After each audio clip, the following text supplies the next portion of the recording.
আসসালামু আলাইকুম।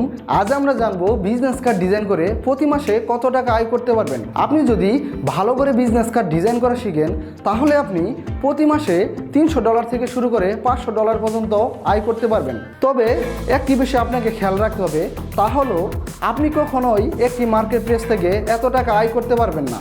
তার জন্য আপনাকে একাধিক মার্কেট প্লেসে কাজ করতে হবে। আপনাদের সবার মনে একটি প্রশ্ন, তা হলো বিজনেস কার্ড ডিজাইন করার জন্য অ্যাডোবি ফটোশপ ভালো নাকি অ্যাডোবি ইলাস্ট্রেটর। আপনি যখন ফ্রিল্যান্সিং মার্কেট প্লেসে কাজ করবেন তখন আপনি অ্যাডোবি ফটোশপ বা অ্যাডোবি ইলাস্ট্রেটর যে কোনো একটি সফটওয়্যারে কাজ করে দিতে পারবেন। আপনি যদি ফটোশপে ডিজাইন করেন তাহলে আপনি মেইন ফাইল হিসেবে পিএইচডি ফাইল দিবেন, আর যদি আপনি ইলাস্ট্রেটরে করেন তাহলে আপনি মেইন ফাইল হিসেবে এআই ফাইল দিবেন। আর যদি আপনি কোনো লোকাল কোম্পানি বা লোকাল ক্লায়েন্টের কাজ করেন তাহলে আপনি অবশ্যই ইলাস্ট্রেটরে কাজ করবেন এবং মেইন ফাইল হিসেবে এআই ফাইল দিবেন। ভিডিওটির সাথে থাকার জন্য ধন্যবাদ।